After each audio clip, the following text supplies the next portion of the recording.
जय मसीह के मित्रों, मैं आप सबों का हमारे उद्धारकर्ता प्रभु यीशु मसीह के नाम में हार्दिक अभिनंदन करता हूं। और आज का वचन सुनने से पहले निवेदन करता हूं, आइए हम अपनी आंखें बंद करें और प्रार्थना करें। हमारे उद्धारकर्ता प्रभु यीशु क्रिस्त, हम धन्यवाद देते हैं कि आपके नाम से सारे संसार को आशीष मिलती है, और जो आपके नाम पर विश्वास करते हैं, आपके वचनों पर चलते हैं, आप उनको पीढ़ी दर पीढ़ी आशीषें देते हैं और खुदावंत फलवंत करते हैं। दयालु पिता परमेश्वर, आपके वचन के माध्यम से पीड़ित मानवता को आराम मिलता है, शांति मिलती है, और जब हम प्रार्थना करते हैं पिता परमेश्वर, हमारे टूटे हृदयों को भी शांति और तसल्ली मिलती है, उत्साह मिलता है। आज के पवित्र वचन के प्रचार में आप हमारी मदद और अगुवाई कीजिए। सुनने वालों पर, बोलने वालों पर बड़ा अनुग्रह हो। प्रार्थना हमारे उद्धारकर्ता प्रभु यीशु मसीह के नाम से मांगते हैं, आमीन। परमेश्वर से प्रार्थना करना मेरे और आपके जीवन का सबसे प्रमुख कर्तव्य है, क्योंकि हर एक विश्वासी, हर एक मसीह के लिए प्रार्थना के द्वारा वो परमेश्वर से अपने जीवन के संबंधों को जोड़ता है।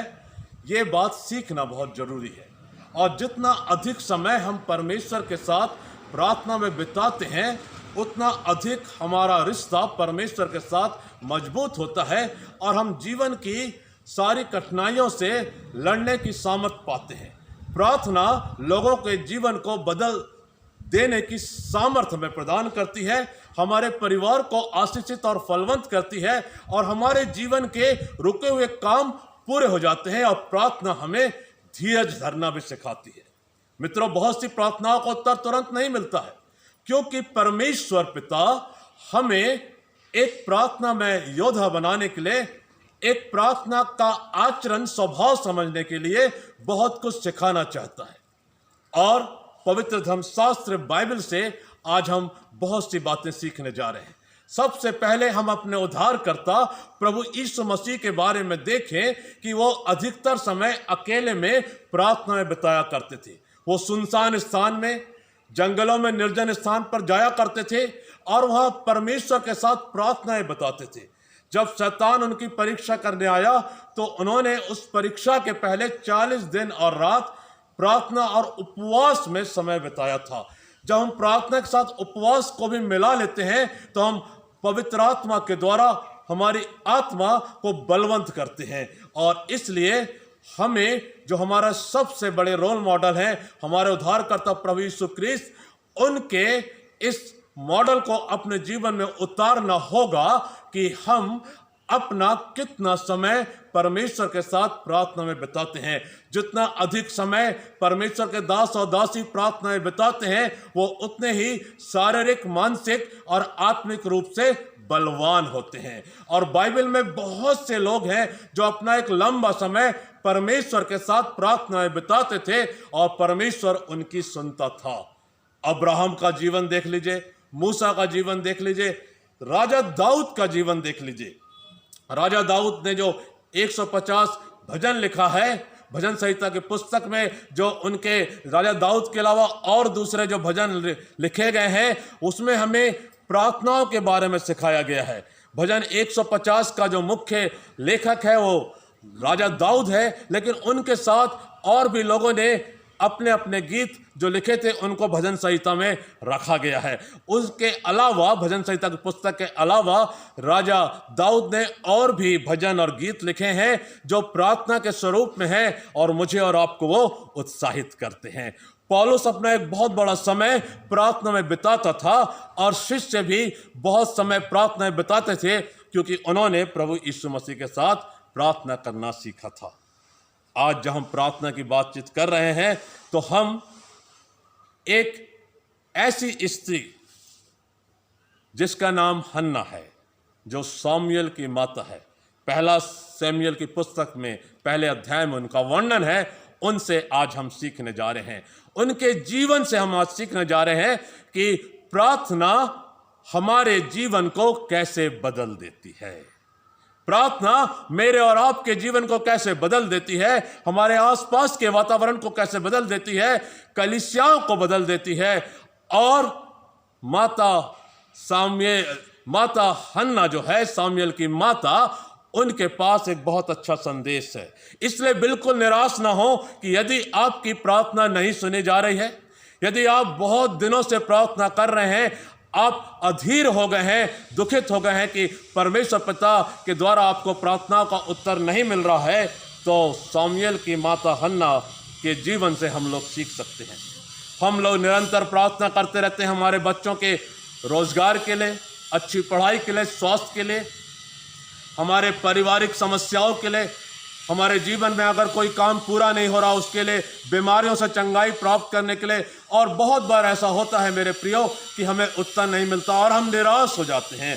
याद रखिए कि प्रार्थना में जब निराशा आती है तो वो शैतान काम कर रहा है, और परमेश्वर जो आपको और आपके परिवार को, समाज को प्रार्थना में मजबूत करना चाह रहा है, वहां पर परमेश्वर के कार्य को होने देने के लिए अपने जीवन में हमें बड़े धीरज के साथ इंतजार करना है। सामुएल की माता हन्ना की जेठानी का नाम पनिन्ना था, उनके पति का नाम एल्काना था, और वो प्रति वर्ष परमेश्वर के मंदिर में शिलो में लिखा हुआ है कि वो प्रार्थना करने, आराधना करने और भेंट चढ़ाने आते थे। लेकिन हन्ना बांझ थी और उस बांझपन के कारण उसकी जेठानी पनिन्ना उसको चिढ़ाया करती थी, जिसके कारण उसका मन बड़ा दुखित होता था और वो बहुत बार खाना भी नहीं खाती थी। उसके पति एल्काना ने उससे कहा, क्या मैं तेरे लिए 7 बेटों से बढ़कर नहीं हूं? लेकिन हन्ना जब प्रार्थना कर रही थी उसके आंसू बह रहे थे।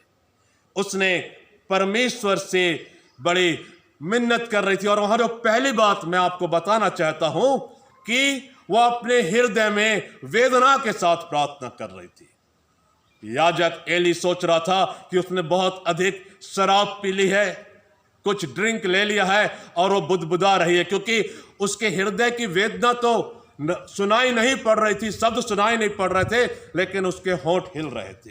तब हन्ना ने एली से कहा, नहीं प्रभु, मैं बड़ी दुखियारी स्त्री हूं, मैं परमेश्वर से कुछ मांग रही हूं, मेरा मन बड़ा दुखित है और मैं अपने हृदय में प्रार्थना कर रही हूं। तब एली उससे कहता है कि जो कुछ तू परमेश्वर से मांग रही है, परमेश्वर तेरे जीवन में पूरा करे।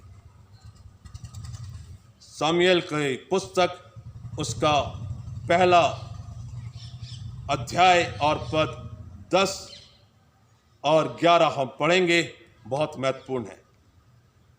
पहली बात हमने सीखी कि यदि हमारा मन दुखित है, हमारी प्रार्थनाएं नहीं सुनी जा रही है, हमारे बहुत से काम रुके हुए हैं, तो हमें हृदय में व्याकुल होकर प्रार्थना करना है। वह मन में व्याकुल होकर यहोवा से प्रार्थना करने और बिलक बिलक कर रोने लगी।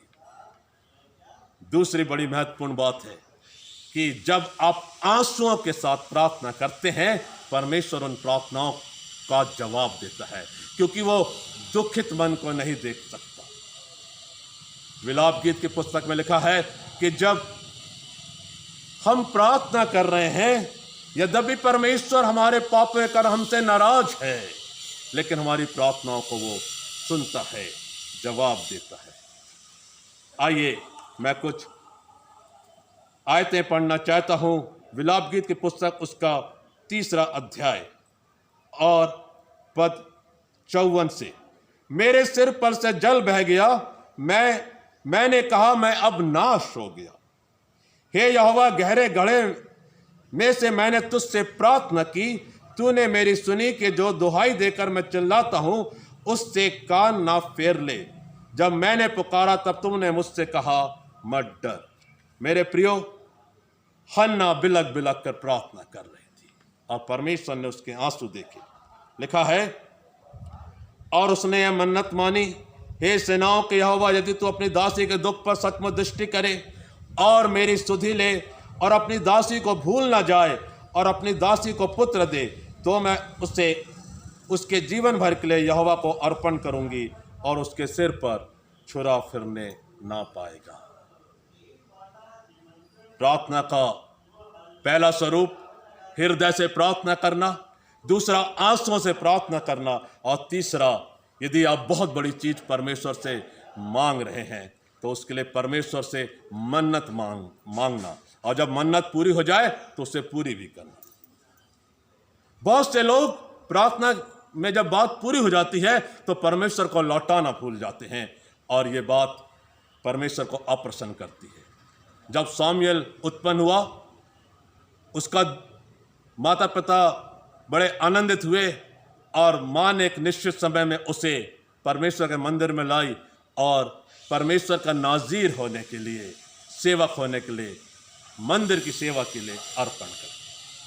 क्या मैं और आप आज हन्ना के जीवन से इन 3 बातों को ध्यान से सुनकर अपने जीवन में पालन करेंगे? मैं आपसे नम्रता के साथ ये बात रखना चाहता हूं। मैं आपको यही चुनौती दे रहा हूं, बड़े बोझ के साथ इस वचन को बांट रहा हूं कि बहुत बार मेरी आपकी बहुत सी प्रार्थनाएं नहीं सुनी जाती हैं।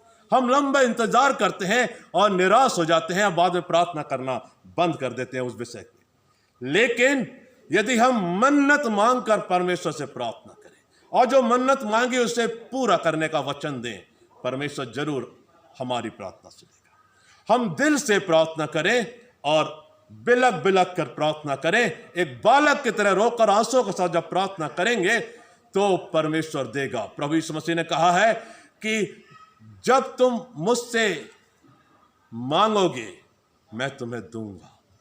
जब तुम परमेश्वर पिता से मेरे नाम से मांगोगे मैं तुम्हें अवश्य दूंगा। हमें समर्पण के साथ सच्चे हृदय से, विश्वास से मांगना होगा। बहुत बार हमारी प्रार्थना उथली रहती है, वो हृदय से नहीं निकलती, होठों की बुदबुदाहट रहती है, ओंठों से निकलने वाले शब्द होते हैं। प्रार्थना हमेशा तब सुनी जाती है जब वो हृदय की सच्चाई से की जाए। दाऊद राजा की एक प्रार्थना मैं आपके साथ पढ़ना चाहता हूं, भजन 119 और उसके 145वें पद से। मैंने सारे मन से प्रार्थना की है, हे यहोवा मेरी सुन लेना, मैं तेरी विधियों को पकड़े रहूंगा। मैंने तुझसे प्रार्थना की है, तू मेरा उद्धार कर, और मैं तेरी चितौनियों को माना करूंगा। मेरी आंखें रात के एक एक पहर से पहले खुल गई कि मैं तेरे वचन पर ध्यान करूं। तो सबसे अंतिम बात है कि परमेश्वर की प्रतिज्ञाओं को, वचनों को ध्यान में रखते हुए प्रार्थना करें। मैं जब अपने माता पिता को याद करता हूं, मैंने उनके जीवन से सीखा कि वो घुटनों पे होकर प्रार्थना किया करती। मदर टेरेसा जब कलकत्ता में आई, उन्होंने अपनी मिनिस्ट्री शुरू करी तो वो घुटनों पे होकर प्रार्थना करती थी। और बहुत से मिशनरीज जो कठिन देशों में गए, चाहे लिविंगस्टन हो, सिस्टर मेरी हो जो अफ्रीका में गए, और जो यूरोप में गए, जो शिष्य गए, उन्होंने अपना जीवन का एक लंबा समय घुटनों में प्रार्थना में बिताया, आंसुओं से प्रार्थना की। जिस नए जगह पे वो जाना चाहते थे वहां पर वो आंसुओं के साथ प्रार्थना कर रहे थे। मिशनरीज बनकर गए, सेवक बनकर गए, सेविका बनकर गए। उन्होंने घुटनों में आंसुओं से होकर प्रार्थना की और उन्होंने उस पूरे स्थान को प्रभु यीशु मसीह के नाम से जीत लिया। आपको याद रखना है कि शैतान को केवल 2 बातें हरा सकती हैं, एक परमेश्वर का वचन और दूसरा प्रार्थना। यदि आप वचन में मजबूत रहेंगे और घुटनों में होकर समर्पण के साथ हृदय से प्रार्थना करेंगे, आंसुओं के साथ प्रार्थना करेंगे, आप बैठकर खड़े होकर जब हृदय के साथ एक समूह में होकर अकेले प्रार्थना करेंगे, परमेश्वर आपकी प्रार्थनाओं का जवाब देगा। बहुत बार शिष्यों ने जब अलग अलग स्थानों पर गए, उन्होंने प्रार्थना के साथ प्रभु यीशु मसीह के नाम को फैलाया। हमारे देश भारत में, विश्व के बहुत से देशों में ऐसे लोगों की गवाहियां हैं, मैंने अभी कुछ ही नाम लिए हैं, जिन्होंने समर्पण के साथ, प्रार्थना के साथ परमेश्वर के काम को शुरू किया, और आज उन स्थानों में प्रभु यीशु मसीह के नाम का झंडा बुलंद है, क्योंकि उन्होंने प्रार्थना को अपने जीवन का अभिन्न हिस्सा बनाया। आइए मैं और आप भी प्रार्थना को अपने जीवन का अभिन्न हिस्सा बनाएं, और आप देखेंगे कि परमेश्वर आपके जीवन में आशीषें उत्पन्न कर रहा है। आपकी रुकी हुई प्रार्थनाएं भी, जो आज हमने हन्ना के माध्यम से सीखा है, वो पूरी की जाएंगी। और इंतजार कीजिए कि परमेश्वर आपको प्रार्थना के द्वारा सर्वोत्तम वस्तु कौन सी देना चाहता है। वचन के अंत में मैं बताना चाहता हूं कि प्रार्थना परमेश्वर के हाथों में छोड़ दे। प्रभु यीशु मसीह गतसमनी के बगीचे में प्रार्थना कर रहे थे, उन्होंने प्रार्थना में कहा, प्रभु यदि हो सके तो ये कटोरा मुझसे टल जाए, लेकिन मेरी नहीं परंतु तेरी इच्छा पूरी।